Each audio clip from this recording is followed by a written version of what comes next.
Wayne, why is Vine so strong? Well, that's a good thing you asked actually. This is what this video is all about, you see. Oh, okay. So, vines. Tarzan swings on them, so they must be pretty strong. Why?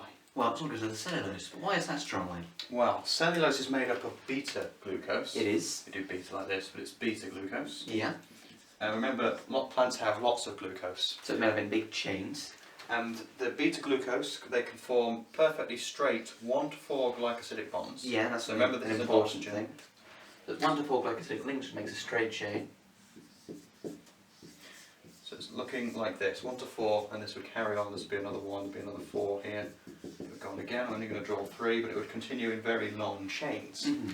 Now that's not strong by itself. What makes it strong is that they can stack in rows. It can. So if another chain forms underneath, Mm-hmm. like this, you can draw it a little bit quicker then. Yeah. So it's not going to be the best hexagon. So you need to remember that there's, because of the OH and the hydrogens on top and bottom of this. Yeah. So maybe an OH coming down here. Yeah. Up here there's a CH2OH. What this means is that between here and here, here and here and stuff, they can form hydrogen bonds. The hydrogen bonds are not super strong, but they're quite strong. But because there's so many of them, this makes the molecule much stronger indeed, which is why it's so good as part of the cell wall.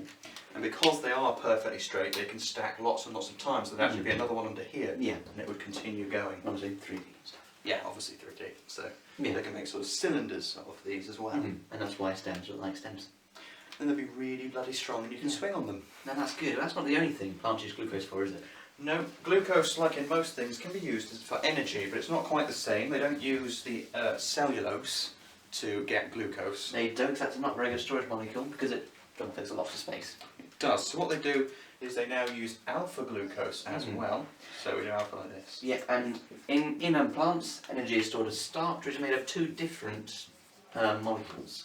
It is. So the first one is called amylose. Yes. And that's when the alpha glucose bonds together with 1,4 glycosidic bonds again. So it's like it was before, and if you draw it in 2D, it sort of looks exactly the same. But in 3D, it kind of makes a coil. So it looks like this. But it's an attempt at a straight chain, because it's got these 1,4 glycosidic bonds. It goes in a straight line, but ends up curving around itself to make a helix. That's called amylose. Yeah, and that's one of the things. And the other one has branching, which is quite exciting. It's called a myelopectin. So I'm going to ignore the oxygens for a second and just draw some terrible hexagons. Okay. But there is an oxygen there, you should know. So if this was a straight chain, at the minute it's amylose, Yeah. because it's still the alpha, and this would make like a helix. Yeah. But then we add branching, which is essentially more chains going off the side. So instead of having just 1 to 4, like these both do at the moment, it also want to have 1 to 6 glycosidic links. Would. So this, because this is an oxygen and it is on all of them, this is a 6, then up here is a 1. Yeah. So it looks like that. And the oxygen probably should be there if you're going clockwise like convention. Yeah. So this would be 1.